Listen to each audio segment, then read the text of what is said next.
Hey up guys, S-Man here, back at it again with a brand new Horizons review. Now, we're just gonna get right into the action, but first, I'd like to promote my second channel, the S-Man, where I basically post condensed down funny moments from my live streams here on the main S-Man channel. If you guys like gaming, I would head over there, subscribe, watch the videos, and leave likes and comments on it, because I also want to put more effort into more diverse variety of content. But yeah, with that, leave a comment, like the video, subscribe, and let's just get right into the review.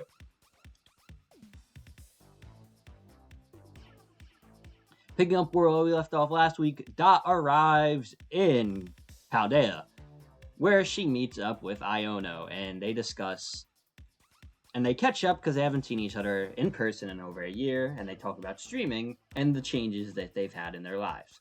That's when Iono actually reveals to Dot that she's seen some mysterious stuff that might fit into what Needlefang has been looking for on her live stream. So she sends Dot a video of a Pokemon mysteriously being assassinated. Just kidding, they just get swiftly taken out by a stunfisk. So with further investigation, Dot realizes that the stunfisk must be under the effects of Rockrium, seeing the signs in the recordings from from Laventia's security cameras, so she decides to head out to go hunt it, with Iono offering to help her. Just kidding, because Iono has to stream, and she'll be supporting Dot all the way and watching her progress through Laventia's security cameras. So Dot heads out, and almost immediately finds Pokemon being attacked by the stunfisk under the effects of Rockrium, and even getting herself trapped in it herself, with Quaxley stepping on a mud puddle and being zapped. She heads off into an alleyway following the stunfisk and a camera recording it to find the most infuriating character ever, the stunfisk guy. Or girl, I couldn't tell which one they are. Basically, he reveals that they reveal that they are a streamer, an up-and-coming one, whose content has all to do with Stunfisk, and they even are dressed in a Stunfisk outfit. And because Stunfisk is the trap Pokemon, their content surrounds basically trapping people and Pokemon to get their reactions once Stunfisk zaps them. And he called a cool reaction off Dot.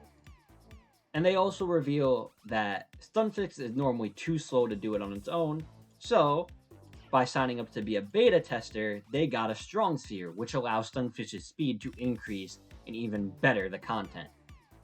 Seeing this now, Dot decides it's time to fight the Stunfisk guy, while Iono watches on the security camera. We get Quaxley versus Stunfisk. Stunfisk basically creates its trap from earlier, which Dot easily counters, causing the Stunfisk guy to begin to worry. He sends out an Electro Web, but Dot quickly counters it and takes down Stunfisk, causing him to get upset and use the Strong Sphere, which basically powers up Stunfisk's Electro Webs and one-shots Quaxley from there. So it becomes a battle between Tinkatuff versus Stunfisk. Now I gotta say, this is the one redeeming part of this episode. I love Tinkatuff.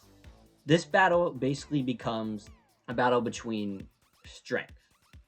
Tinkatuff gets trapped in one of the Strong Sphere powered Electro Webs, but is able to break itself out using a Brutal Swing and its new move, Metal Claw combination to cut the thing. So Dot then terastallizes Tinkatuff, realizing that the steel is what's breaking through the Electro Web. With terastallized steel to Tinkatuff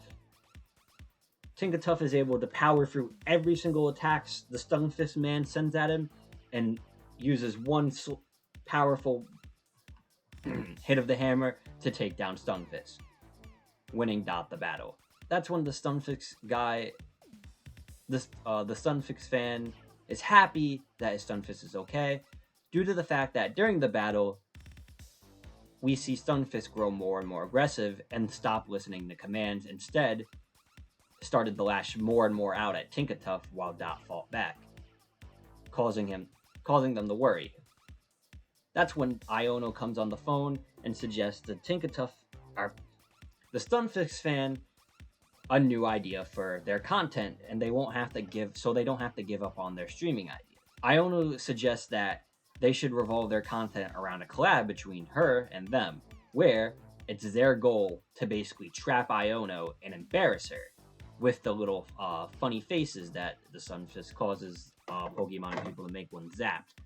So the Stunfisk fan agrees and declares that he will trap Iono. That's where and destroys his strong sphere.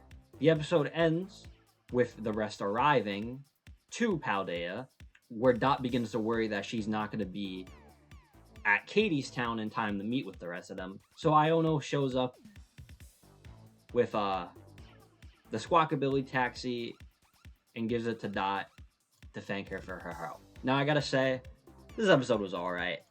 The first half was definitely a drag with like the whole Dot going into the city looking for the Stunfisk person. But I gotta say, the one redeeming part of this episode is the Tinkatuff fight against the Stunfisk. It was very cool to see. I'm happy that we finally get to see Tinkatuff in a real battle, besides that like one where it got like immediately taken out. And it actually wins, and we also see it terrestrialize. I'm so happy we're seeing more of the secondary Pokemon used. This should have been a staple a while ago. And honestly, if it wasn't already evolved, this would have been a great time for it to evolve into its second stage. But yeah. Besides that, that's all I really got to say about this episode. It was kind of boring. So yeah, I'm just going to leave it off there. Give it a 4 out of 10. Tinkatuff really carried the episode. And if you guys like this video, subscribe for more content like this in the future. And like I said at the beginning of the video, if you guys are into some gaming content, head over to the Sman Channel. Link in the description. Sman signing off.